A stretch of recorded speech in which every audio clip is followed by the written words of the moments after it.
Like a lot of people, I learned to drive in a Nissan Micra, in a second generation K11 Nissan Micra. It's a car that's been around Europe for a long time, more than 6 million units sold, and now there's an all new sixth generation, and here it is, the latest fully electric Nissan Micra. In this video, we're going to show you everything you need to know about the outside, the powertrain, and inside. So stay tuned. I'm going to tell you everything you need to know.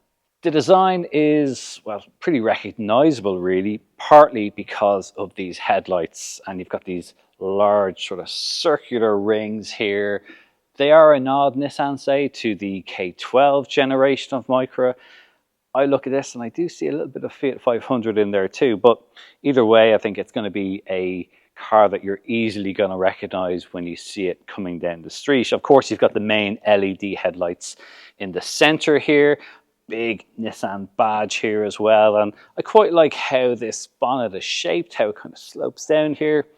It gives it a little bit of a purpose and kind of adds to the kind of substantial nature of this car. It's not a big car, it's under 4 meters, it's just about 3.9 meters in length, but because of that AMPR small platform that it's built on, it means that you've got quite a long wheelbase. So that gap between the wheels is actually pretty generous, which means you have a bit more room inside.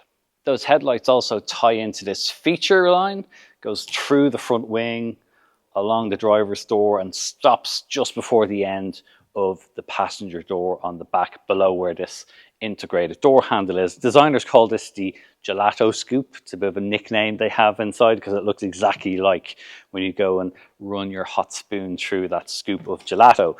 18-inch wheels are standard on this car. There is a couple of different designs, but generally it's pretty straightforward. There's a lot of configurable options on this in terms of colors though. There's a lot of exterior colors, and you can have it either as a monotone, single color. You can have the black roof, which is what you see here. There's also a silver roof option. So in all, you've got about 14 different combinations that you can choose from, which means you can personalize it that little bit more. There'll be two battery options available for the Nissan Micra, starting with a 40 kilowatt hour 3-module unit or a larger 4-module 52 kilowatt hour battery. The latter, that'll have up to 408 kilometers of range in WLTP and will have faster charging. Both will get 11 kilowatts AC as standard. The smaller battery will charge DC at 80 kilowatts. The larger battery will charge a little bit faster at 100 kilowatts. As we've mentioned, this does share the same platform as the Renault 5, and naturally everybody is going to say, well, it is just a Renault 5, and well, yes, it kind of is, but although the proportions are largely the same, all of the exterior panels, except for the roof, are different. So the doors, the rear doors, the wings, the bonnet are all specific to the Micra. So it is at least a little bit different in that sense. But yes, certainly when you see it in this side profile, you can see the similarities. But then again, the Renault 5 is a really good looking car, so it's no bad thing, right?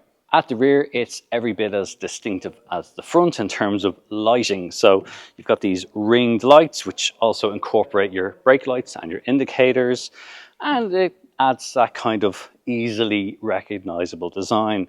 Of course, you've got a big, bold Nissan band word mark across the back, Micra badging there, and lots of gloss black. There's actually no just black plastic on this car. Everywhere, Nissan has used kind of higher end, high gloss black. Now obviously this is a small hatchback, but still it does okay when it comes to boot space. You've got 326 litres of boot space available, which isn't bad. There's a bit of a load lip to get over here, but overall it's reasonably practical. I think most people will find that for this class of car, it's actually pretty sizable and pretty usable. Of course, you can drop down the rear seats. They have a 60-40 split fold as well. So that again makes it a little bit more useful if you're doing that odd trip to IKEA or you need to get a bike or something bigger into the back of it. There's one other Easter egg just in the back here when you open the boot, a little caricature of Mount Fuji. Now, while the exterior has changed, the interior is, if I'm honest, exactly the same pretty much as what we get in the Renault 5, but that's not a bad thing because it is actually a nice layout in here. Now we're in one of the top spec versions, so it does have a few little extras in it, namely the dual digital dashboard. Now, all versions will have the double screen, but base versions will have a smaller 7-inch digital display in front of you, and all versions get a 10.1-inch touchscreen, which is kind of angled around. If you go for the mid or the higher grades, you're going to get a 10.1-inch instrument display and a second 10.1-inch. So it's no big deal. It's still all digital, but you will have a couple of different options depending on which specification of model you're going for. What else is there to talk about? Well, you get this kind of nice steering wheel. It's a little bit on the large side. It's not oversized, but it is kind of big. It's flat-ish on the top and flat-ish on the bottom. And there's some kind of haptic and physical buttons on it. So on the left side, you've got all of your cruise control, your speed limit settings, things like that. The right side does your phones, your volume, things like that. You've got a multitude of stalks here as well. This is the one thing I'm probably not so keen on in here, is because you've got this lower one here, which does your audio system. You've got your wipers and your washers here, and then you've got this gear selector or drive selector up here on top, while your lights are on the other side as well. So you've got a lot going on back here, and you still have paddles on the backs of the steering wheel as well for adjusting the 4 different levels of regen. So you've got 3 settings, and then a fourth being the one pedal option that you can have as well. So there's a lot going on, but most people will probably get used to it after a day or two of driving. It's no bad thing. Everything does feel quite nice. There's a good mixture of physical buttons. So although you have that digital layout on top, I do like that you still have these physical buttons here for your climate settings, your air conditioning, demisting your front or rear windows, all that kind of stuff. So that is useful. It's easy enough to find that without taking your eyes off the road. You've got vents up here. You've got other vents on either end of the dashboard as well. And there's one other button, which again is something that we've seen from the Renault 5, is that you've got this one single button on the side here, which will switch to a different setting of the car, which kind of dulls down or deactivates some of those slightly annoying driver assistance systems that are now equipped on this car. So things like your speed limit warning, all that kind of stuff. Some people find it a bit annoying. So there's now basically one single button you can press, and that will change the mode of the car to something that you might prefer.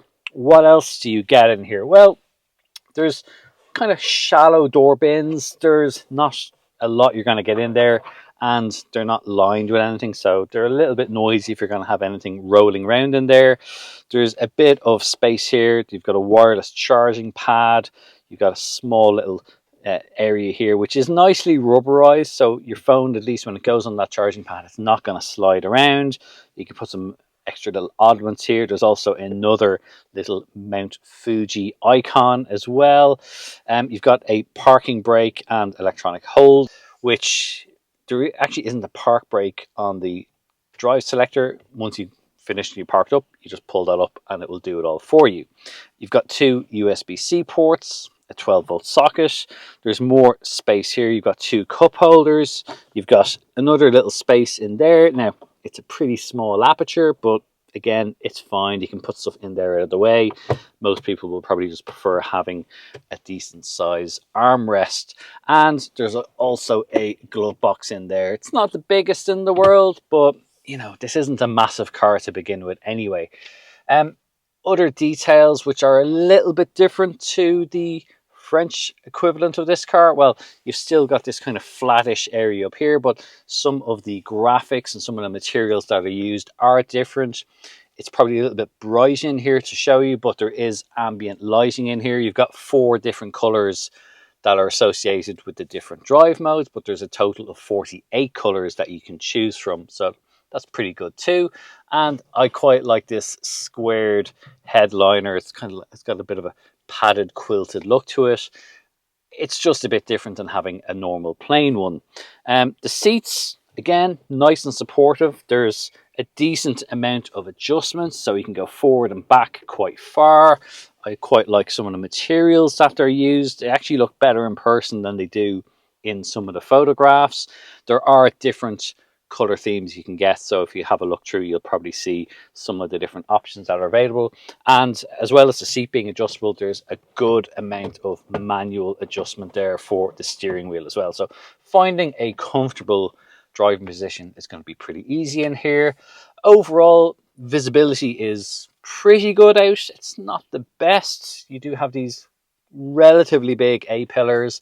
The dashboard does sit quite high, especially the way this comes up, but it just comes up to meet the scuttle line at the bottom of the windscreen.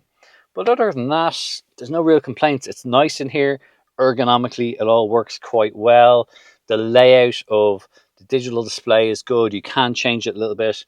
And the infotainment system is a Google-based system. So that does have some useful features such as a trip system and a battery preconditioning system, whereby if you input your destination, if you do need to charge along a route, it will start to precondition the battery so it's at the right temperature for when you get to that charge point. But you do only get that with the 52 kilowatt hour battery, not the smaller 40. So that's just one small detail. Other than that, though, you've still got Android Auto, Apple CarPlay, if you don't want to use the native Google-based system.